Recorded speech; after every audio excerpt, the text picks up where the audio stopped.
Assalomu alaykum. Kun uzda qishloq xo'jaligi va ob-havo bo'yicha ko'rsatuvi. Erkin aka, assalomu alaykum. Xaritadan ko'ryapmizki, o'sha aytganimiz oldin ogohlantirilgandi, qora sovuqlar keladi deb. Ya'ni bizga ham mana bir cheti o'tyapti va bu qay darajada sovuq bo'ladi o'zi? Assalomu alaykum. Kunduz kuzatuvchilari, darhaqiqat biz ikkita ko'rsatuvdan buyon aytyapmiz.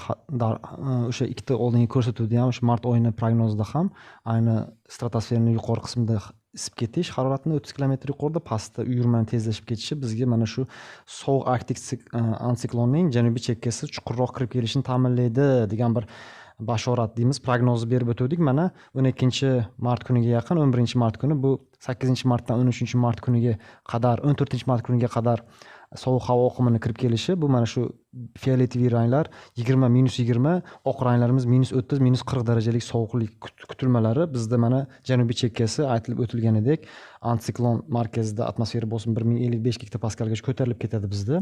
Ayni mana shu Navoiy, Buxoro viloyati hududlarida o'tarkan ko'zi mana shu o'tyapti. Mana 9-10-mart kuni juda ham chuqur ta'sir ko'rsatyapti. 11-mart kuni ham ta'sir ko'rsatyapti va bizda ayni mana shu ko'k ranglarimiz -10 darajagacha pasayib ketishi qaysi payt? Chorshanba tongi muddatlarda yoki seshanba tongi muddatlarda shimolda, chorshanba tongi muddatlarda respublikaning juda ham ko'plab hududlarida -6lik, -5lik, vodiy viloyatlarida sal chetida qoladi. Bu antsiklonni u hududlarda, markaziy hududlarda, asosiy qishloq xo'jaligi yer maydonlarida -2 ga tushadigan bo'lsa, shimolida, sharqida -5, -6, tog'larda, Qamchiq dovonida hatto -20 darajagacha mana ko'ryapsiz. O'z Pomir tog'larida ham, hattoki g'arbiy g'arbiy Tian Shan, Qirg'iziston tog'larida ham -20, -25 darajalik sovuqlar bor ekan mana shu kelayotgan 2 kunlikda. Va o'zi umuman xalqimizda bir zo'r maqol bor, naql bor. Aziz momo 6 kun, nima deydi? Qahri kelsa 7 kun deydi. Ya'ni 6 kun issiq bo'lib beradi. O'sha o'tmishda shu arab mamlakatlarida aziz momo degan nima cho'pon bo'lgan. Endi o'sha ishonmagan, o'sha isib ketdi, bo'ldi, qo'ylar junini olgan, orqasidan sovuq kelib, qo'ylari ham nobud bo'lgan, sel suv toshqinlari yuzaga kelgan. Shuni hisobiga 7-kunini shu qahri kelsa deyiladi yoki mana aziz momo 6 kun, nima deydi? Qaqrasa 7 kun, sakrasa 8 kun, to'qransa 9 kun, o'qransa 10 kun degan bir maqollar bor. Bu nima? Biz O'zbekistonda shu mart oyining boshlarida sovuq havolar bor, ya'ni aldamchi bahorlarga ishonmagin degan bir maqol bor va mana shuni biz hozir nimasini ko'ryapmiz atrofda. Demak, keyingisini olasiz. shu 11-12 kunlari qattiq sovuqlarimiz bor demak, tong muddatlarda. Mana o'sha savolingizga javob, bu avval yog'ingarchilik bo'yicha gaplashaylik. Umuman olganda, endi sovuq havo oqimlari kirib kelishidan oldin bir nam havo oqimi kirib keladi bizga va sovuq havo oqimining pozitsiyasi asosan sharqdan ta'sir ko'rsatyapti va tabiiyki bizda mana shu sharqiy hududlarimizda asosan mana shu yo'nalishda ko'proq yog'ingarchiliklar kuzatiladi. Mana hozir 15-mart bu yakshanba kuni umuman hududlarda, mana bugun 9-mart ayrim hududlar Samarqand va Jizzax viloyatlari kechqurun va 10-mart kuni juda ham ko'plab hududlarimizda ko'rinyapti ko'k ranglarimiz. Yog'ingarchiliklar bor. Ayrim hududlarimizda 14 mm, 15 mm, ayni mana shu Qashqadaryo, Surxondaryo, Samarqand, Jizzax, Sirdaryo, Toshkent viloyati va vodiy viloyatlarida seshanba kuni juda ham ko'p yog'ingarchilik kuzatilishi mumkin. Keyin boshlanyapti chorshanba, payshanba, juma, shanba kunlari, hattoki yakshanba kunlari deyarli yog'ingarchilik kuzatilmaydi. O'sha antsiklon, sovuq antsiklon ta'sirida ko'm-ko'k osmon bo'ladi. Endi bu paytda havo ifloslanishi yuz beradi. Tongi muddatlarda harorat keskin pasayib ketish holatlari kuzatiladi.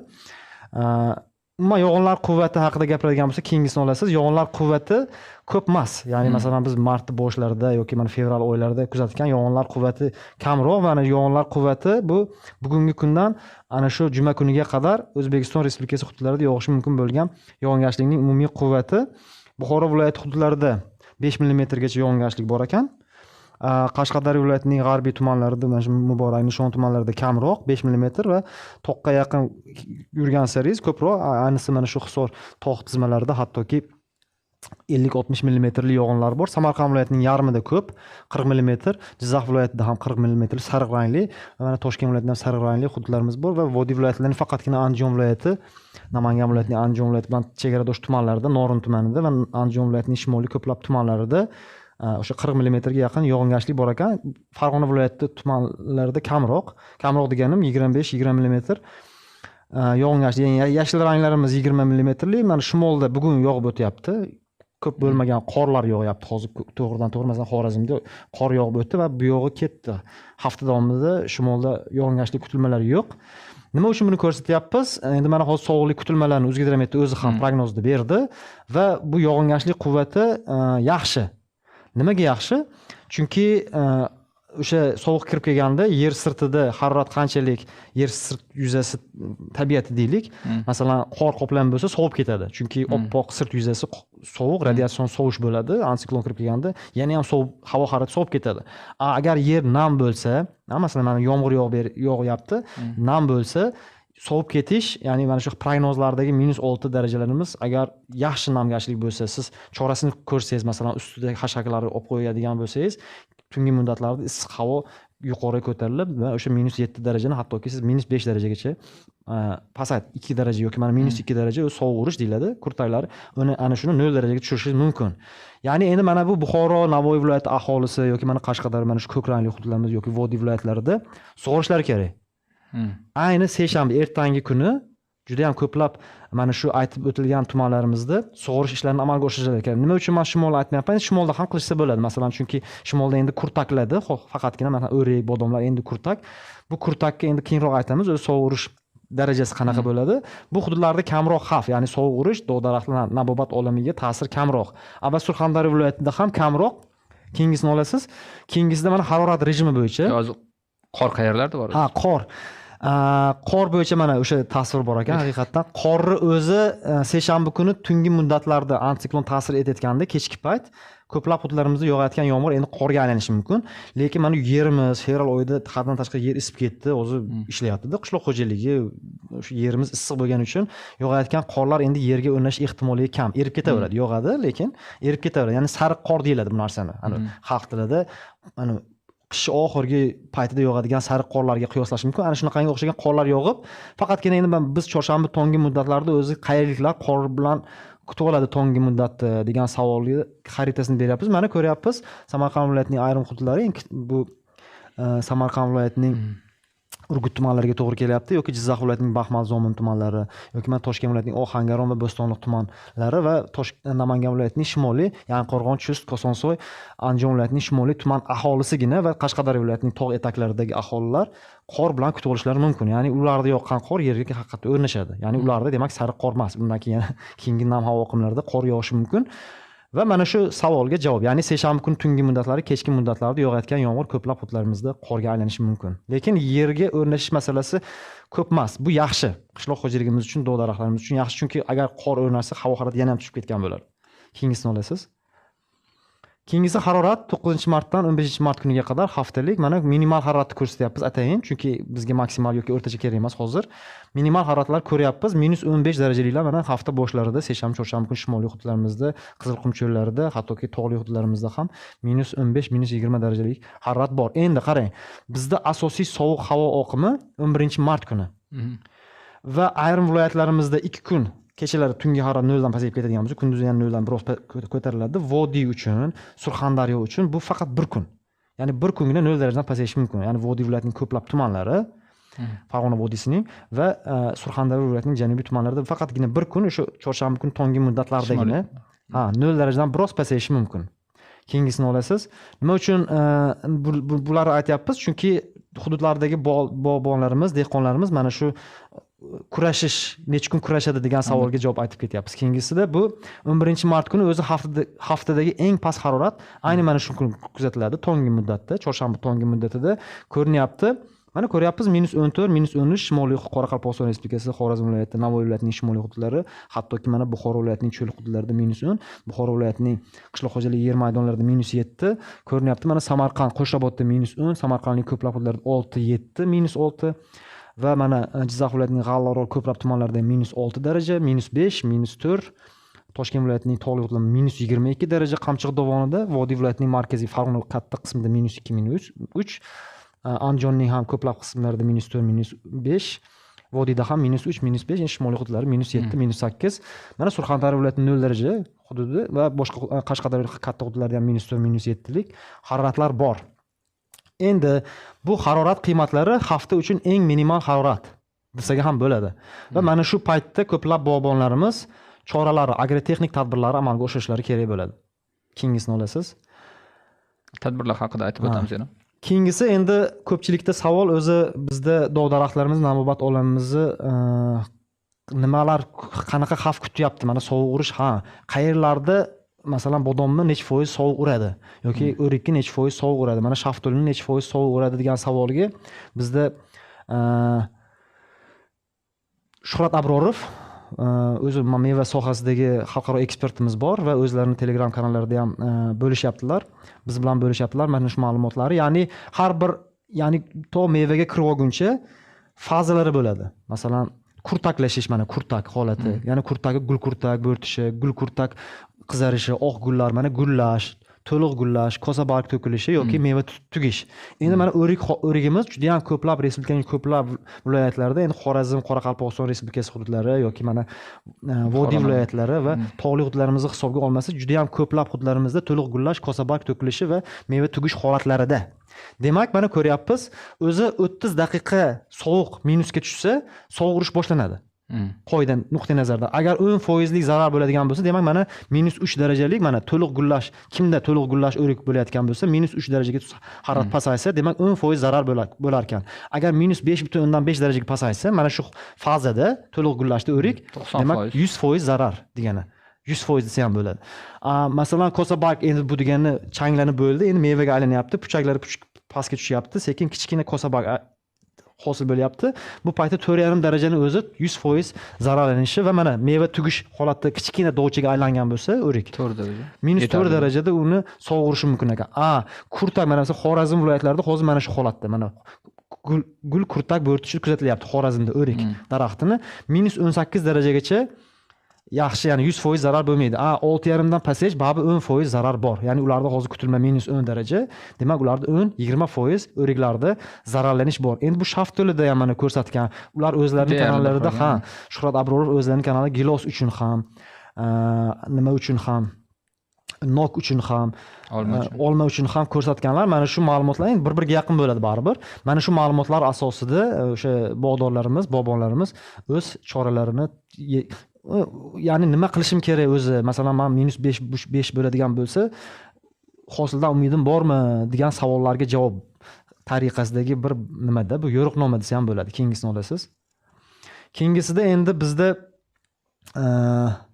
9-15 mart kunlari o'zi haftalik haroratimiz, mana shu ko'p yillik me'yorimiz bor. 1991-2020 yil martda ikkinchi haftasiga nisbatan o'zi qanaqa chetlashishga ega, mana -6, -10 darajalik ko'k ranglarimiz turibdi. Odatdagidan shuncha past. Anomal sovuq desa ham bo'ladi. O'zi 5 kun orqama-ketin 8 darajadan pasayib, demak mana shu hududlarimiz, ko'k rangli hududlarimiz Buxoro, Qizilqum cho'llari, Qashqadaryo, Qoraqalpog'iston Respublikasi, Xorazm viloyati va Sirdaryo, Toshkent viloyatining ko'plab hududlari anomal sovuq haftaga guvohi bo'lishlari mumkin mana shu haftada. Ya'ni bu fevralning boshlaridagiga o'xshash bir muhit hisoblanadi va ko'ryapmiz, keyingi haftada ham mana ko'k ranglarimiz asosiy kirib keladigan va shimolimizda ham ko'k rang turibdi.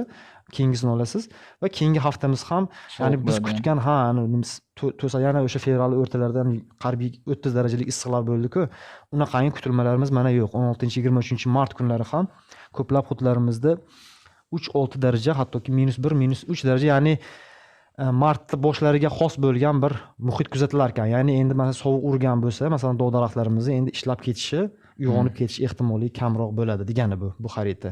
Va undan keyingi nimada ham mana ko'ryapmiz, sovuq mart oxirigacha sovuq demak. Shunga yaqinroq mo'tadil va sovuq bo'lishi mumkin. Keyingisini olasiz. Biz buni prognozlarimizda ham aytdik. Mart oyi sovuq keladi ko'plab hududlarimizda deb. Endi bu yog'ingarchilik kesimida mana Qoraqalpog'iston Respublikasi, Xorazm katta hududlari, Qizilqum cho'llarida ham, Qashqadaryo viloyati hududlarida ham mana shu haftada yog'ingarchilik kamroq ekan. Mana shu hududlarimiz o'sha yuqorida aytib o'tganimizdek sug'orish bilan kirib borish kerak, sovuqqa qarshi, chunki ana shu sug'orish yaxshilab shibbalatib sug'orishi o'zi ham kutilayotgan haroratda, masalan sovuq -3 deyilyapti, buni o'zlarini xarita ko'rib olishlari mumkin. -2 daraja pasaytirishingiz mumkin, ya'ni yaxshilashingiz mumkin. Masalan -3 bo'ladigan bo'lsa, siz 0 darajaga tushirishingiz mumkin, sug'orish, yaxshi sug'orish. Barcha Va mana bu hududlarimizda Jizzax, Sirdaryo, Toshkent viloyatining ayrim hududlarida, Qashqadaryo viloyati hududlarida, Navoiy viloyatining nimasida, sharqiy hududi va Andijon viloyatida ham me'yordan ko'p yog'ingarchiliklar bor ekan mana shu haftada. Keyingisini olasiz. Keyingisida ham mana ko'ryapmiz. Namgarchilik kirib kelyapti. Keyingisida ham namgarchilik ayrim hududlarimizda, ayni mana bu Buxoro, Navoiy viloyati, Qashqadaryo, Surxondaryo viloyati hududlarida va Qoraqalpog'iston Respublikasining qishloq xo'jaligi yer maydonlari hududlarida yaxshigina yog'ingarchiliklar. Mana bu shimoliy hududlarda quruqroq va Toshkent viloyatida ham, tog'larda ham quruqroq. Oy oxirida bu yuqoriga chiqadi. Qayerga? Yog'ingarchiliklar. Ha, va 3 haftamiz, 3-10 kunligimiz ham nam. Mana yuqorida endi antsiklon o'tirib olyapti. Ya'ni antsiklonlar o'tirib yog'dirmayapti hech narsani. Faqat janubiy hududlarda endi mana bu arab mamlakatlarida yog'ingarchiliklar yaxshi va buni ta'siri baribir bizga voha hududlarimizga yaxshigina ta'sir etadi. Mart oyini prognozida ham biz ko'rsatdik. Juda ham ko'p yog'ingarchiliklar me'yordan ko'p bo'lishi mana shu xaritalardan ham ko'rinyapti. Endi yog'ingarchilik bo'yicha aytyapsiz. Mana kecha shu videolar tarqaldi. Eronda boyagi osmon qorayib ketib, boyagi neft yonib ketgandan keyin o'sha kislotali yomg'irlar yog'di. U bizgacha qanchalik darajada yetib kelishi mumkin? Tehronda bo'ldi u hodisa. 7-mart tongi muddatlarida, adashmasam, yo 8-mart tongi muddatlarida bo'lgan va mana shu hududda juda ham katta neft saqlash o'sha obyekti, portlash natijasida juda katta qora endi o'sha tutun paydo bo'lgan. Qora tutunni juda nimasi tarqash to'g'ri o'sha paytdan o'sha mana bizga hozir kirib kelayotgan nam havo oqimlari Turkmaniston orqali kirib kelyapti. Marshrutdamiz, lekin bunaqangi mayda zarrachalar agar masalan stratosferaga ko'tarilmasa, bu 5-6 kilometr ko'tarilyapti. Ko'rdik biz internetda ham nimasini, o'zini balandligini. Buni radiusi 300-400 kilometrdan u yoqqa o'tmaydi. Ya'ni bizga uni to'g'ridan to'g'ri xavfi yo'q. Kislotali yomg'irlar ana shu hududlarga yog'adi. Boshqa hududlarda mana shu hududlar Fordo, Natanz kabi yadroviy obyektlarimizda agar masalan qanaqadir favqulodda yadro radioaktiv oqim yuzaga kelsa, uni nimasi 2000 kilometr, 3000 kilometrgacha yomg'ir yog'adimi, boshqa bo'ladimi, yetib keladi. Hozirgi yomg'ir yog'ishi aksincha u zarracha yomg'irni o'rtasidagi kondensatsiya zarrachasiga aylanib ana shu hududda o'ziga yog'adi degani. Masalan bizda xuddi mana shunaqa holatlar bo'lgan. Masalan sun'iy yomg'irga o'xshagan narsa bo'ladi. Sun'iy yomg'irga va quvvatni kamaytirishi ham mumkin. Ya'ni kelayotgan nam havo oqimi prognozlarida bizda ko'proq yomg'ir yog'ishi mumkin. Bu hududda sun'iy ta'sir ko'rsatilyapti. Endi sun'iy emas, sun'iy ta'sirga o'xshagan jarayon bo'lyapti. Mayda zarrachalar yomg'irga aylanib endi nam havo oqimi shiddat bilan kirib kelayotgan nam havo oqimi shu shalpayib, sal pasayib kirib kelishi mumkin. Ya'ni bunaqa tajribalar bizda bo'lgan. Ya'ni biz o'sha mustaqillik bayramlarida yoki Navro'z bayramlarida yaqin yillargacha o'sha Milliy bog'da ham yomg'irni kamaytirish uchun Jizzax viloyati hududlarida nam havo oqimi o'sha yerdan kirib keladi-ku. O'sha yerda sun'iy yomg'ir yog'dirib, ko'paytirib quvvatni o'sha joyda maksimal tashlab Toshkentga kamroq yomg'ir yog'dirish nimalarini bizda Gidrometeorologiya ilmiy tadqiqot institutining olimlari endi o'sha 2000-yillar boshlarida qilishgan mana shunaqangi anaqalari, tajribalari. Va endi tavsiyalar bo'yicha aytadigan bo'lsak, albatta sug'orib qo'yish kerak, to'g'rimi? Sug'organda shu yer albatta suv harorati issiq bo'ladi, +10 bo'ladi taxminan va o'sha yer chuqurroq singadida va keyin sovuq tushgan paytda bug'lanib, ya'ni yuqoriga bug' ko'taradi va bu bir 2-3-4 darajagacha, ya'ni xavfni kamaytirishi mumkin. Ya'ni -7 bo'lsa, -3 bo'lsa. Undan tashqari ko'pchilik videolarda ko'rgan shu paqir chelaklarga o'sha atrobotga moy deyiladi. Shuni olib yoqib qo'yilsa, ororatib, ya'ni katta bog'larda bu juda ham effekt katta bo'ladi. Ya'ni Yevropada bu -15 darajagacha saqlab qolish imkoniyati bor. Shuningdek, hozir agar xonadonlar bo'ladigan bo'lsa, oddiy usul, ya'ni ohakni eritib va kaolin eritmasi deyiladi. Shuni kech qolindi u. Endi kech. Chunki bu kaolin nimasini eritmasi va yana boshqa eritmalarni biz o'sha suspenziya yordamida daraxtni shibalatib, stressini kamaytiradi. Chunki hozir ishlayapti. Mana hozir ham ko'chada 20 darajaga yaqin juda ham komfort, daraxtga yoqimli. Bu tanada suv aylanishini kuchaytiraveradi va kelayotgan sovuq havo oqimida endi sovuq urishi unga kuchayib ketadi. Shuni hisobga biz to'xtatishimiz kerak edi. Endi biz kech qoldik baribir. Bu tavsiyalarni biz kaolin nimasini bir 3 kun 4 kun oldin aytganimizda keng masshtabda qo'llashganda 50% mana bu qo'yda bor ko'rsatildi-ku, o'sha 50% gacha biz kamaytirishimiz mumkin. Endi biz hozir oldimizda faqatgina shu tutatish usuli albatta va tutatishda ham usullari, agar masalan ventilyatsiya usuli, chunki yomg'ir yog'ib bo'lgandan keyin kurtaklarga yoki gul kosalariga yoki meva tugunchalariga o'tiradi suv, o'sha suv orqasidan muzlaydi sovuq kirib kelgandan keyin. Ya'ni shuni biz quritishimiz kerak. Tutatish usuli bilan quritasiz yoki ventilyatsiya imkoniyatimiz yo'q. Agar kimdadir imkoniyat bo'ladigan bo'lsa, ventilyatsiya usullarida agar xullas kalom biz pastni, yer sirt yuzasini isitishimiz kerak.